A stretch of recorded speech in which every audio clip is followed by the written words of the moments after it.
Hi, come on in. I'm Caroline, this is Caro-stitched, and welcome to a video that I've made sitting on the floor, just for a bit of a change. And also it means I can show you what I want to show you just a little bit better, and you can have a little look at some of my new hobby room. I haven't quite finished it yet. I will give you a tour at some point soon. Now, I do have notes just to sort of keep me on the right track, the bullet points, because I know otherwise I will go off on a tangent and ramble on forever, as some of you that know me probably know.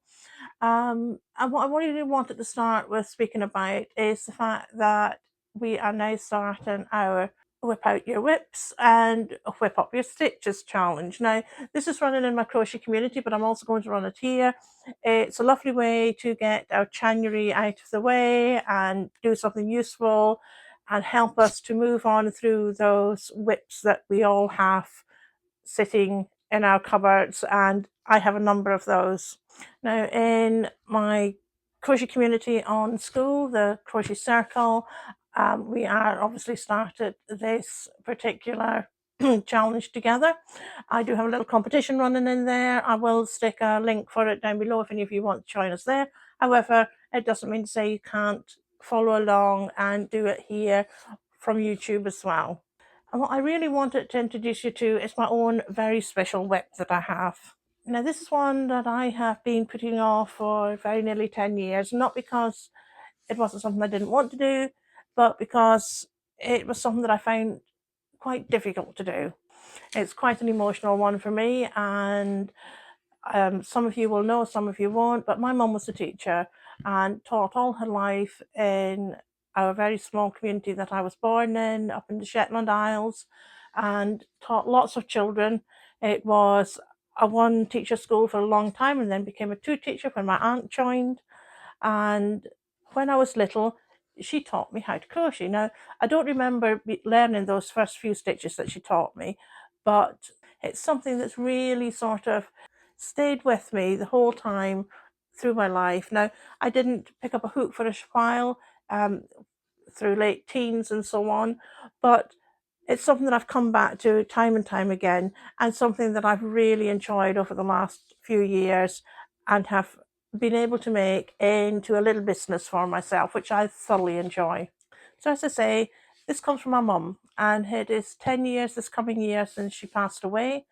And after she passed away, I was given a box of granny squares that she made. Now, she used to make lots of different things. She knitted as well, but granny squares was something that she didn't really have to see to be able to do. She didn't have to really think about. And as she grew older, it was one of those things that she could still do regardless of her health. So I got this box, and in this box, there's lots of treasures to me. And it's all crochet squares that my mum made. Crochet granny squares. And some of them obviously haven't been finished, other ones have. Some of them have all the ends filled in. Quite a few don't, because I think as an eye failed, she probably didn't do them so much. So that's a task that I will have to do. Not one of my favourites, but I will do it with love. Lots of different ones, and this particular ones here, she has obviously started to put together as a blanket.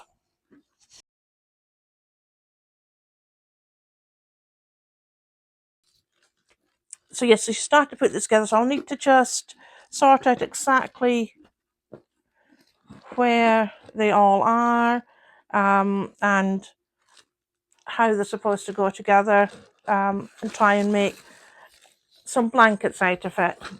Now, there must be 50, 60, or maybe even more squares in here. And obviously I will make some more that goes with them, just to finish off the certain things that she's made. Now, I'd like to make a few blankets out of this, having hers in them, and also I will obviously make some of them up myself as well. There was 4 of us children, and what I'd like to do is sort of make a small blanket for each of the families, so that children, grandchildren can all get some use of it, and I think it would be a nice way to keep our memory alive. Now, Also, I know she'll be very proud as well because I'm going to use it as teaching moments as well. So I will have a tutorial coming out on how to make a granny square, on how to join granny squares, and just how to finish them off and so on, so that we can learn from that as well. And I think that would be a really nice thing to do, and I'm sure that she would really appreciate that. So I sort of see this as a little bit of a collaboration between me and my own mum. That she might not be with us any longer, but it's certainly something that she started and I'm finishing off. So I'd really like to encourage you all to pick up your own WIPs and try to get some of them finished off. I'd love to hear from you in the comments on what you're working on and what WIPs you're going to try and finish for this challenge.